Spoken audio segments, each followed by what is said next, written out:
To those who despise the body, I want to say my words.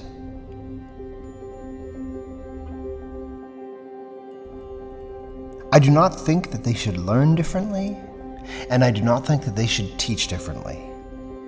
Instead, they should bid their own bodies farewell, and thus become silent.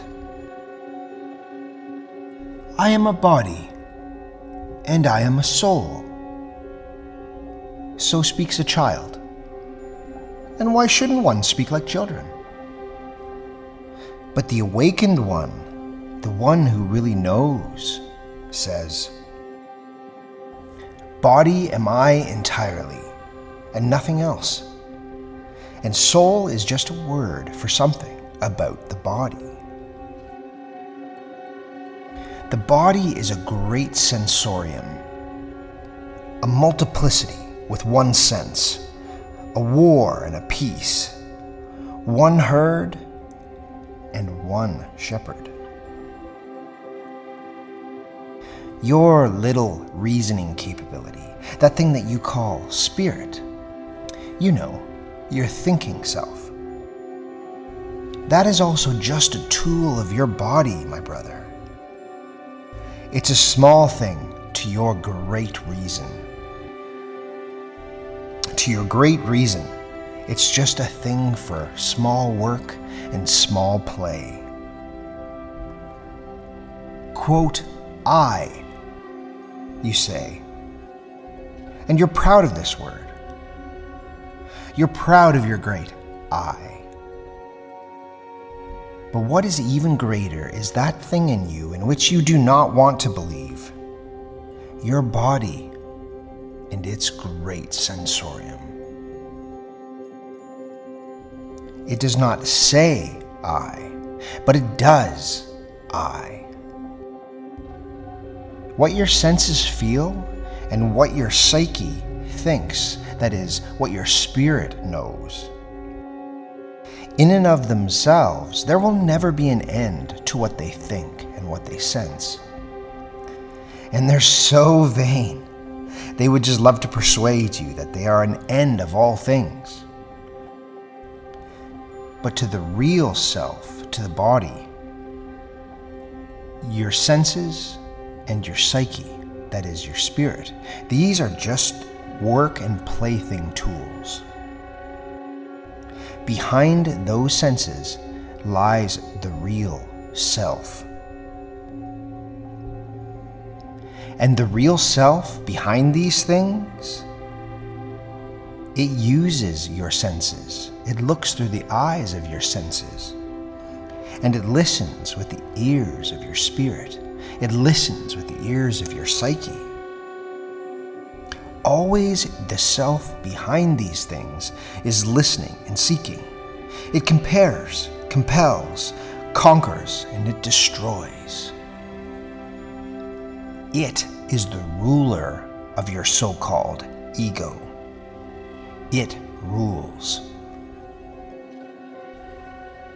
Behind your ego's thoughts and behind your feeling senses, my brother, stands a powerful commander, an unknown wise man. He is called Self. He lives in your body. He is your body. And there is more reason in your body than in all of your best wisdom from your so-called consciousness. And who knows then to what end your body even requires precisely your best wisdom? Your real self laughs at your ego and its proud leaps. What are these leaps? What are these flights of fancy, these thoughts to me? It says to itself. These are just a detour to my purpose, says the self. I am the leading strings of this ego and the prompter of its concepts. So says the real self behind your ego. The self says to the ego, feel pain here. And then it suffers. and then it thinks about how it may not suffer anymore.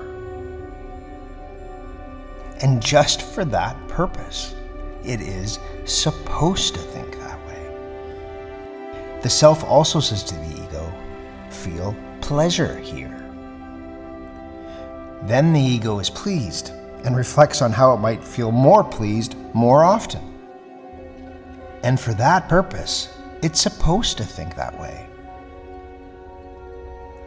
So to the despisers of the body, I want to say a word. The very fact that they disrespect is actually based on the fact that they already respect. What is it that created respect and disrespect, and value and will to begin with? The creative self created these things. It created respect and disrespect for itself. It created pleasure and pain for itself. The creative body created spirit for itself as the hand of its will. Even in your folly and your contempt, you who despise the body, you serve yourself. You serve that hidden self. And I say to you, your self itself wants to die and turn away from life. No longer is it capable of that which it wants most, to create beyond itself. This is what it wants most of all. This is its entire fervor. But now, for you, it is too late for that. And so now, yourself, it wants to go under. You who despise your own bodies. Yes, yourself wants to go under. And for this reason, you became despisers of the body. Because you are no longer capable of creating beyond yourselves. And that is why you are so angry now at the world and at life. I can see there is an unknown envy in the sideways look of your contempt. I will not go your way, you despisers of the body. For me, you are not a bridge to the overman. Thus spoke Zarathustra.